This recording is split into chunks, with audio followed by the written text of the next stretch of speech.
Coach, I'll open with a statement. Please raise your hand and speak to your mic. How's everybody today? Good.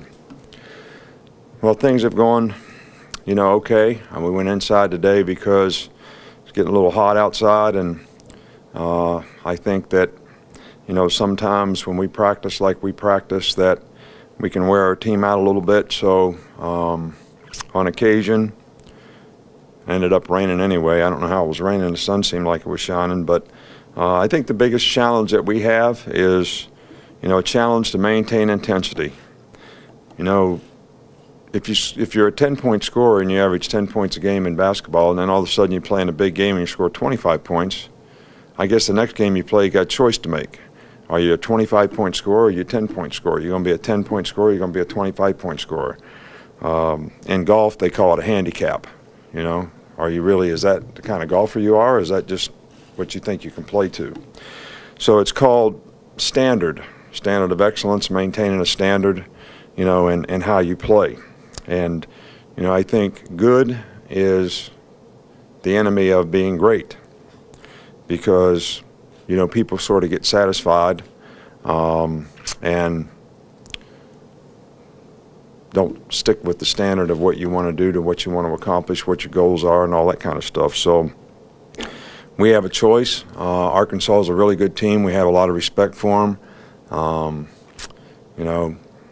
They lost to Texas A&M in overtime and had opportunities in the game to win, and that's a top 10 team in the country. So I view them as a top 10 team in the country, and they're a very physical team. They're very well coached, and we're going to have to play very physical as well as do a great job in terms of our execution to be able to be successful against them, and that's what we're going to continue to focus on throughout the rest of the week.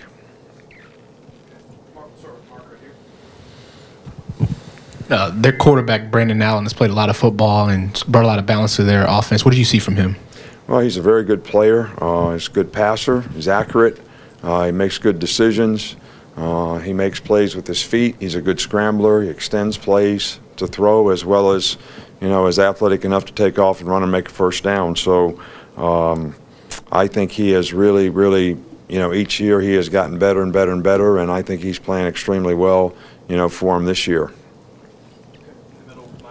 Have you been an advocate of adding an extra assistant coach to on-field duties so you can have a specific special teams coach? No doubt. I'd love it. I think it'd be great. I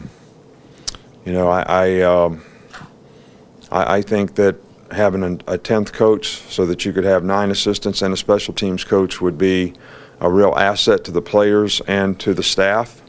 So, hopefully someday that, we'll be able to do that.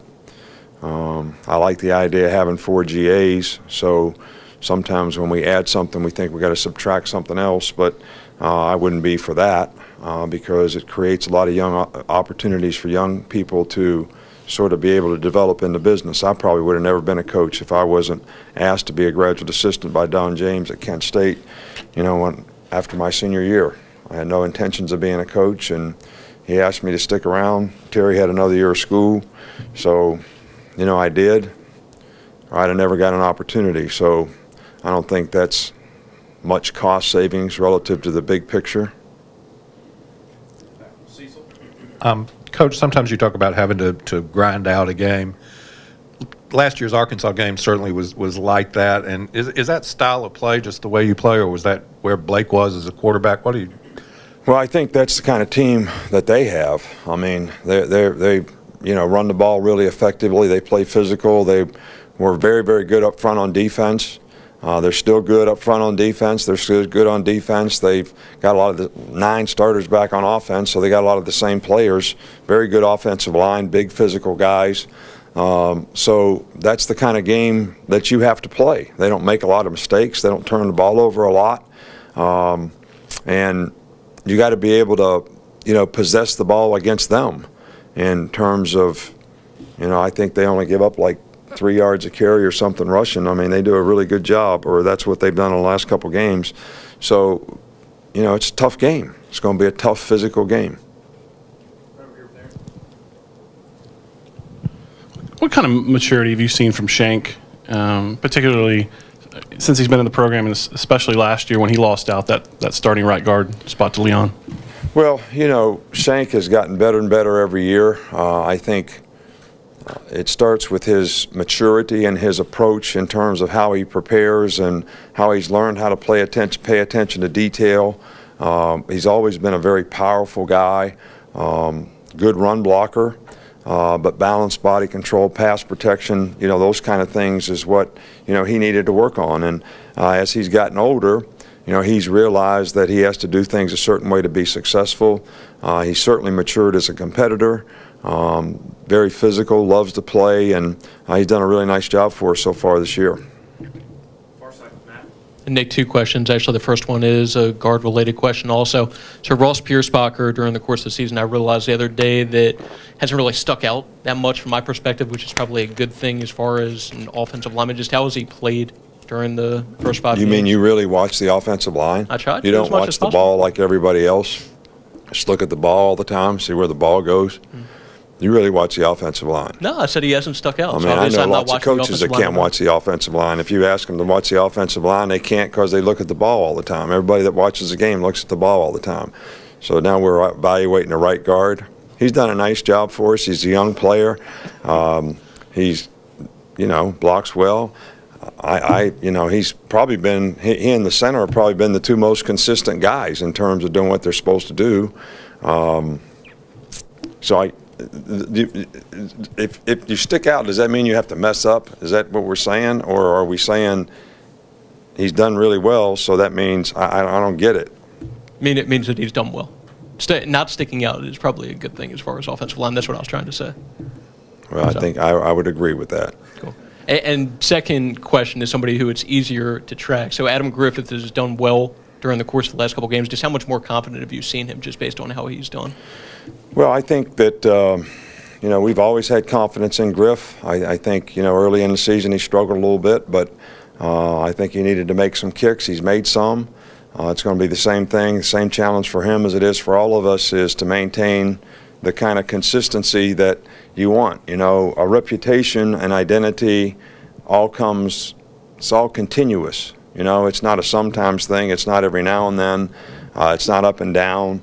It's not one game and not the next.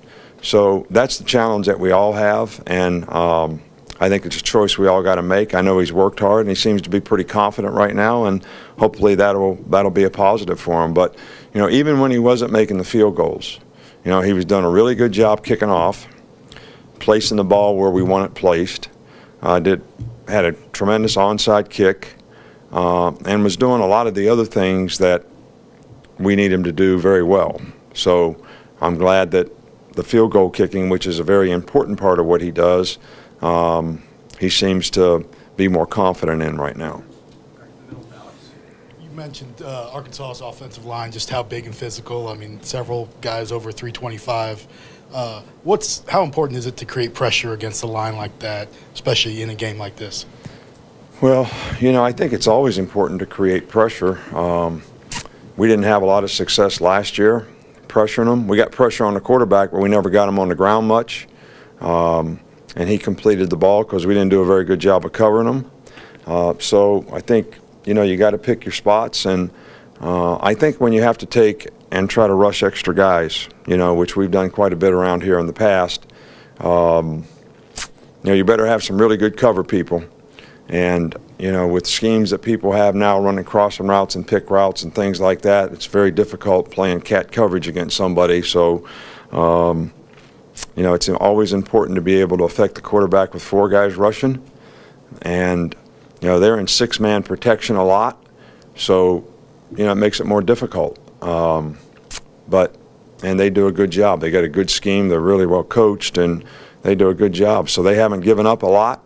But I think the quarterback has done a good job of getting rid of the ball, as well as extending plays to make plays scrambling, as well as making first downs when things break down for him.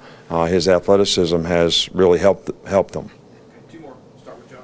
Nick, O.J. Howard's, I think he said multiple times over preseason how he's kind of trying to work on his blocking skills, and it seemed like that was on display against Georgia. Just kind of what have you seen from his growth in that area, and how does that help, I guess, in another kind of smash mouth game like Arkansas? Well, you know, we need our tight ends to be able to block. I think, people say, we want to run the ball, we want to run the ball, we want to be a physical team. Well, that's hard to do when you don't have a tight end that can block effectively. I think OJ has improved in that area.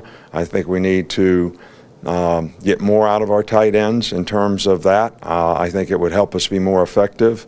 Brandon Green played some tight end, last week, which gives us a big physical guy who also did that last year. And, we're going to continue to do some of those things to try to be able to run the ball effectively. And, but OJ has done a nice job for us. Last one right here with CW. With Arkansas, it's the school's homecoming game. As a coach, what does that mean for you in the program? Well, I think, homecoming is a great tradition that we have a lot of respect for. It's an opportunity for people who have great memories and a lot of pride in their school to come back and revisit friends and relationships and memories. And, the football game is a great rallying point for all that. I think, the players sort of understand that it's important to a lot of people, and I'm sure they'd like to play well, because of that. I certainly have a lot of respect for the traditions of homecoming, and a lot of players that we're recruiting are having homecomings now. And one of the questions I always ask is, do they have a date? And I didn't have much luck in high school, and ended up picking wrong, a few times, homecoming and prom. And it still haunts me to this day.